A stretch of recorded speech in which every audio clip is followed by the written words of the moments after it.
না, কেউ তো নেই। আমারই মনের ভুল। কিরকম গা ছমছম পরিবেশ। না, তাড়াতাড়ি ঘরে যাই।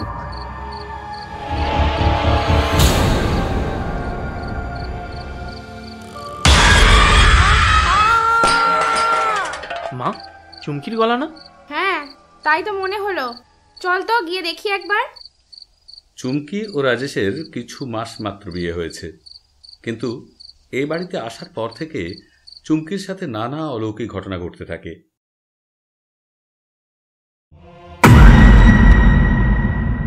আমি কি ভুল দেখলাম? তাই হবে।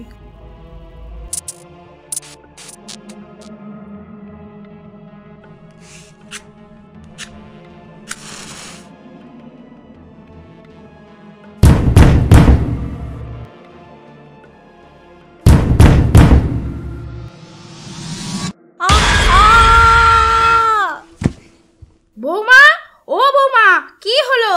কি হলো বৌমা, কি হলো? এ তো আচ্ছা জ্বালাতন, রোজ রোজ অজ্ঞান হয়ে যাচ্ছে। কোনো রোগ টোগ আছে নাকি?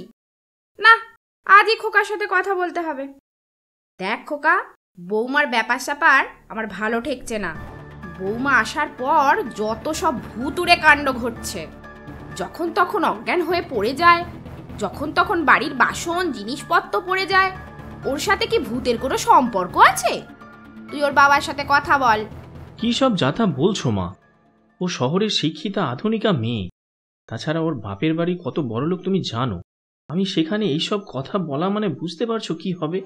আমার কপাল ভালো যে চুমকির মতো মেয়ে আমাকে বিয়ে করতে রাজি হয়েছে, আমাদের গ্রামের বাড়িতে এসে থাকতে রাজি হয়েছে। আর তুমি কিনা তার নিয়ে এইসব কথা বলছো? হতেও তো পারে যে বৌমার আগে কোনো রোগ ছিল, ওর বাড়ির লোক তোকে লুকিয়েছে। ঠিক আছে, আমি দেখছি। আমি কালই ডাক্তার কাকার সাথে কথা বলবো।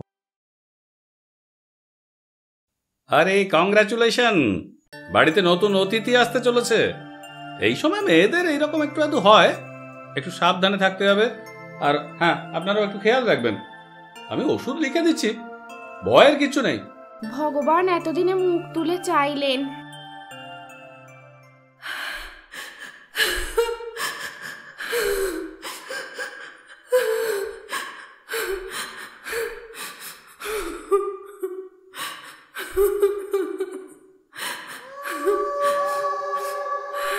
কে কে এত রাতে কাঁদছে? মনে তো হচ্ছে পুকুর ঘাটের দিক থেকে কান্নাটা আসছে।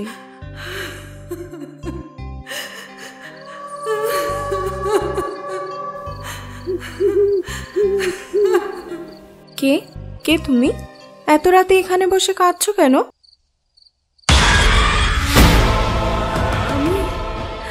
আমি এক অভাগিনী। আমি আমার মনের দুঃখে এখানে বসে কাঁদি। তুমি ভয় পেও না। কিসের দুঃখ তোমার? সে অনেক কথা। তুমি আমার একটা উপকার করতে পারবে? হ্যাঁ বলো, কি উপকার? যার জন্য আমার এই অবস্থা, তাকে আমি শাস্তি দিতে চাই। বলো বলো, আমাকে তুমি সাহায্য করবে? হ্যাঁ, অবশ্যই করব। তুমি তার নাম আমাকে বলো। তুমি একা পারবে না, তুমি আমি দুজনে মিলে এই কাজটা করব। চুমকি, চুমকি, তুমি এত রাতে এখানে কার সাথে কথা বলছো? তুমি তুমি এখানে? হ্যাঁ, ঘুম ভেঙে দেখি তুমি বিছানায় নেই। খুঁজতে খুঁজতে এখানে এসে দেখি তুমি একা একা কথা বলছো। একা? একা কোথায়? ওই তো ওর সাথে কথা বলছিলাম। মেয়েটা কোথায় গেল? এই তো এখানেই ছিল। কোন মেয়ে? কার কথা বলছো? এখানে কেউ নেই চুমকি, চলো ঘরে চলো। হ্যাঁ, তাই চলো। জানো, ওর খুব দুঃখ। তা কিসের দুঃখ তোমায় বললো শুনি? আরে সেটাই তো জানা হলো না। তার আগেই তো তুমি এসে গেলে, আর তোমার গলা শুনেই তো সে পালিয়ে গেল। তা মেয়েটার নাম কি? ওই যা, ওর নামটাই তো জানা হলো না। মাথার গন্ডগোল হলো নাকি? চলো ঘরে চলো।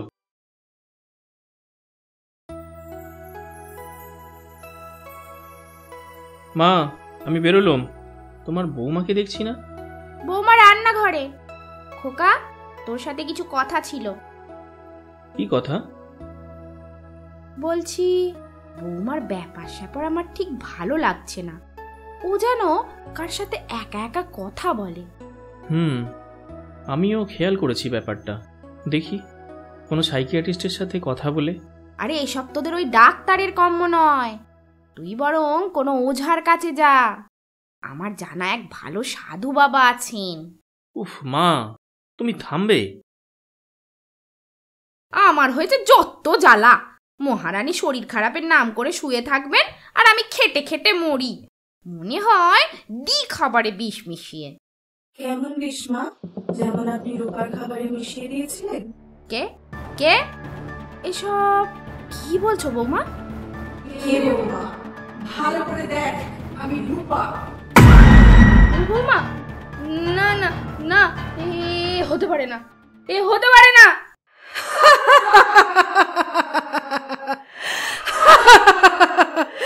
হ্যাঁ, আমি ফিরে এসেছি আমার প্রতিশোধ নিতে। আমায় ক্ষমা করে দাও মা। আমার ভুল হয়ে গেছে, আমায় ক্ষমা করে দাও। আমি তোমায় মারতে চাইনি, আমায় ক্ষমা করে দাও মা। ক্ষমা? ক্ষমা? কি দোষ ছিল আমার? কন্যা সন্তান হওয়া পাপ। আজ তোকে মরতেই হবে, মরতেই হবে তোকে।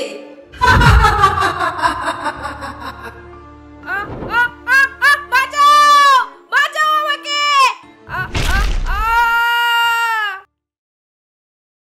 কোথা থেকে যে কি সব হয়ে গেল। আর আমিও তো সেদিন অজ্ঞান হয়ে গিয়েছিলাম, আমার কিছুই মনে নেই। আচ্ছা রূপাকে? রূপা? তুমি এই নাম কি করে জানলে? কেন, আমি তো ওর সাথেই এতদিন কথা বলতাম, ইদানিং আর দেখতে পাই না। কোথায় যে গেল মেয়েটা কে জানে। কি গো, কিছু বলছো না যে? রূপা আমার প্রথম পক্ষের স্ত্রী। আমি ওকে খুবই ভালোবাসতাম, কিন্তু ওর সন্তান হচ্ছিল না বলে ও বাড়ি ছেড়ে চলে যায়। অনেক খুঁজেছি, কিন্তু কোনো খোঁজই পাইনি। তুমি এসব কথা আমায় আগে বলনি কেন? আসলে ভয়ে বলতে পারিনি। বিশ্বাস করো, যদি তুমিও চলে যাও। রূপা তুমি? কিন্তু তুমি এখানে এলে কি করে? হ্যাঁ গো, আমার এখন কোথাও যাওয়ার বাধা নেই। মানে আমি তো কিছুই বুঝতে পারছি না। আর এতদিন তুমি কোথায় ছিলে? আমি গরিব ঘরের মেয়ে হওয়ার কারণে তোমার মা কোনো দিনই আমায় মন থেকে মেনে নিতে পারেননি। যখন তখন মানসিক অত্যাচার করতেন। তুমি যখন কাজের সূত্রে কিছুদিনের জন্য বাইরে গেলে, তার দুদিন পরে আমি জানতে পারি আমি সন্তান সম্ভবা। তুমি জানতে না। আমি যখন জানতে পারলাম তখনই তোমার মাকে প্রথম জানাই, কিন্তু উনি যেন ঠিক খুশি হলেন না। হয়তো এতদিন পর আমি সন্তান সম্ভবা হয়েছি উনি ঠিক মেনে নিতে পারেননি বোধ হয়। যাই হোক, এর কিছুদিন পর উনি এক সাধু বাবাকে নিয়ে আসেন। তিনি এসেই বলেন আমাদের যে সন্তান আসতে চলেছে সে কন্যা সন্তান, আর সে নাকি তোমার জন্য অশুভ। তাই একদিন তোমার মা আমার সন্তানকে মারবার জন্য খাবারে বিষ মিশিয়ে দেন, কিন্তু বিষের তীব্রতায় আমিও মারা যাই। ওই পিছনে পুকুর পাড়ে যে গাছটা আছে তার নিচে আমায় কবর দেওয়া হয়। আর তুমি আসলে তোমাকে বলা হয় আমি সন্তান জন্ম দিতে না পারায় লজ্জায় কোথাও চলে গেছি।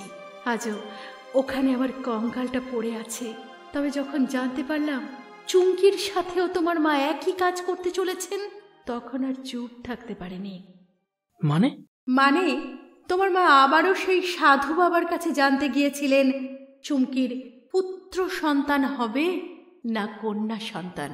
ছি ছি ছি, মা এতটাও নিচে নামতে পারে আমি ভাবতেও পারিনি। আমি একটা মা হয়ে আমার নিজের সন্তানের মুখ দেখতে পারিনি, তাই আর একটা মায়ের কোল খালি হোক আমি চাইনি। তোমার মা নিজের সন্তানের মঙ্গলের জন্য আমাদের সন্তানকে বিসর্জন দিতে চেয়েছিলেন, আর আমি তোমাদের সন্তানের মঙ্গলের জন্য তোমার মাকে বিসর্জন দিলাম। পারলে আমায় ক্ষমা করো, আজ আমার শান্তি, আমায় বিদায় দাও এবার। দিদি, তুমি যেও না দিদি, যেও না। এ সন্তান তোমারও যে। তা হয় না বোন, এবার আমাকে যেতে দাও। তোমরা সুখে থাকো, আর পারলে ওই কঙ্কালটার সৎকার করো। রূপা। এরপর রাজেশ রূপার কঙ্কালের সৎকার করে। আর কিছুদিন পর তাদের একটা কন্যা সন্তান জন্মায়। সেই ফুটফুটে কন্যা সন্তানের নাম রাখা হয় রূপা। এখন তারা সুখে শান্তিতে বসবাস করে। সন্তান সে হোক না কেন পুত্র অথবা কন্যা, জীবন জুড়ে নিয়ে আসে ভালোবাসার বন্যা। জন্মের আগে লিঙ্গ যাচাই প্রেমের অপমান, অবিলম্বে বন্ধ হোক গাহি ভালোবাসার গান।